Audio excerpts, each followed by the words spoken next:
आज मैं आप लोगों का तहे दिल से धन्यवाद करता हूं, क्योंकि मैं तो अकेला ही चला था जानिबे मंजिल, मगर लोग साथ आते गए और कारवां बनता गया।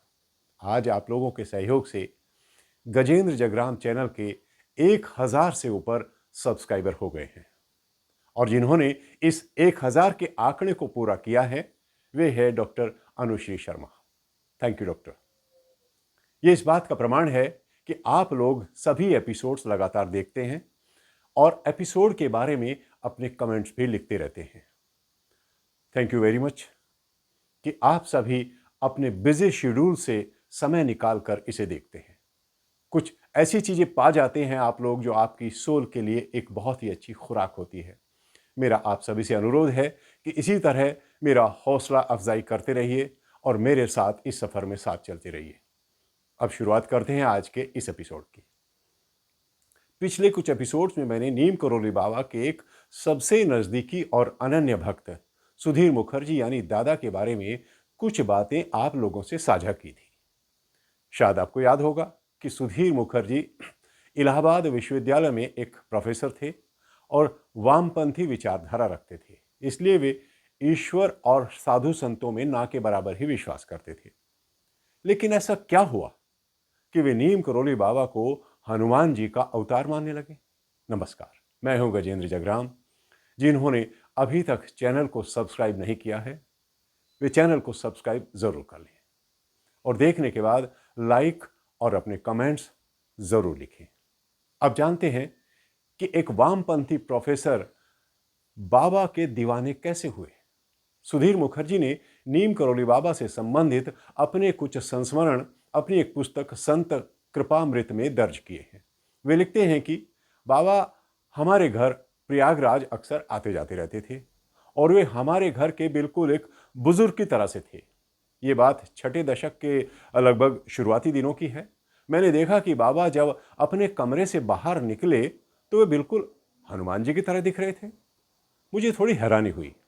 मैंने कई भक्तों से सुना था कि बाबा हनुमान जी के अवतार हैं, लेकिन मुझे और मेरी दीदी को अब भी विश्वास नहीं था। इसके दूसरे दिन महाराज जी ने दीदी से अपनी पीठ खुजलाने के लिए कहा।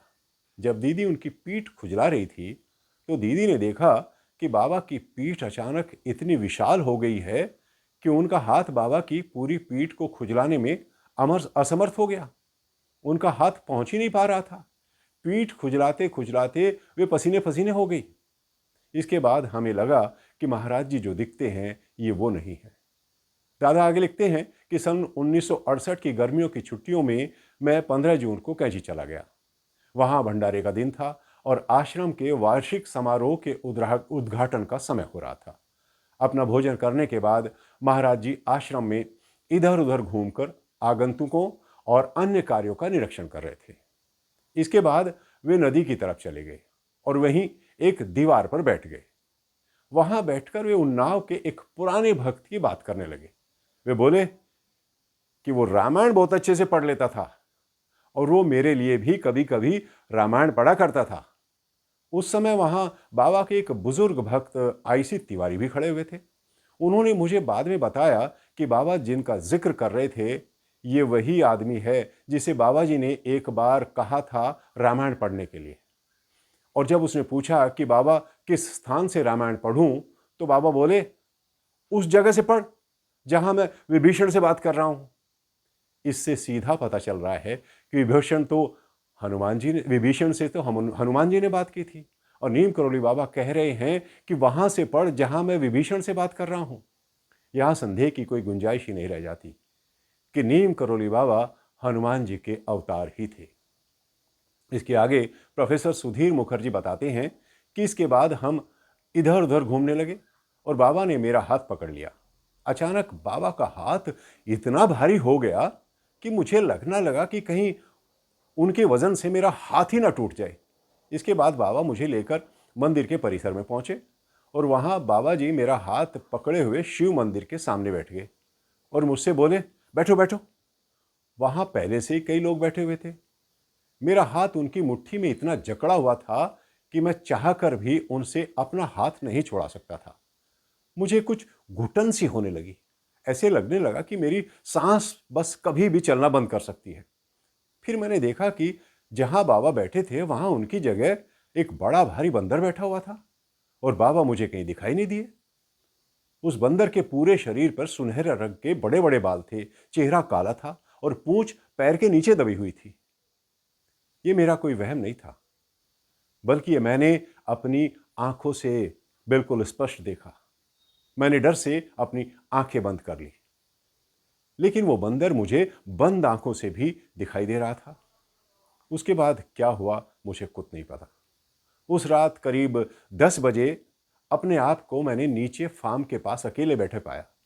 तभी चाय की दुकान से पूर्णानंद ने आकर मुझसे कहा, दादा आप यहां बैठे हैं, हम लोग आपको शाम से ढूंढ रहे हैं। इसके बाद हम दोनों आश्रम में चले गए। मैंने देखा कि बाबा अभी तक अपने कमरे में नहीं गए।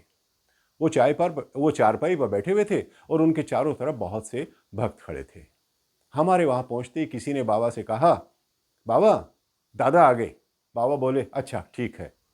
मैं बहुत थकान महसूस कर रहा था, इसलिए अपने कमरे में जाकर सो गया। अगले दिन गुरुदत्त शर्मा, सिद्धि माँ और दूसरे लोग मुझसे बार बार पूछने लगे कि आप और बाबा शिव मंदिर के पास बैठे हुए थे और चारों तरफ बहुत से भक्त खड़े हुए थे। फिर अचानक आप और बाबा दोनों वहां से गायब हो गए। उसके बाद हमने देखा कि आप और बाबा पहाड़ी की चोटी पर साथ साथ चल रहे थे। इसके लगभग 2 घंटे बाद बाबा आश्रम में अकेले लौटे। मैं जानता था और मैंने अपनी आंखों से देखा था कि बाबा वास्तव में हनुमान जी ही थे। ये कोई स्वप्न नहीं था और ये ना ही मेरा कोई भ्रम था।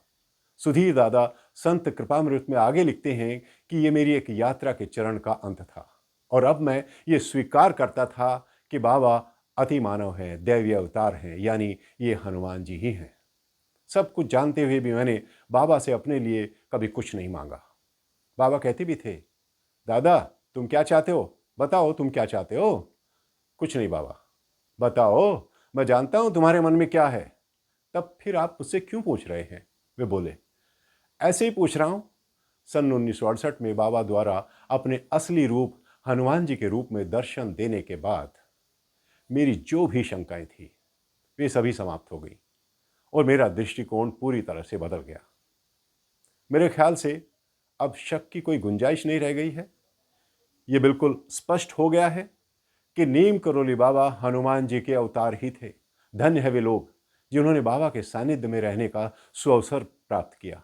मैं उन सभी सौभाग्यशाली लोगों को नमस्कार करता हूं और हनुमान जी यानी नीम करोली बाबा से हाथ जोड़कर विनती करता हूं कि वे हम सभी पर अपनी कृपा सदैव बनाए रखें। हालांकि उनकी कृपा का एक प्रमाण तो यही है कि उनके बारे में जो जानकारी मैं आप लोगों तक पहुंचा पा रहा हूं और आप लोग उसे सुन पा रहे हैं, ये उनकी इच्छा के बिना संभव नहीं था। ये उन्हीं की कृपा का प्रसाद है। आज बस इतना ही। आप लोगों से फिर भेंट होगी। नमस्कार।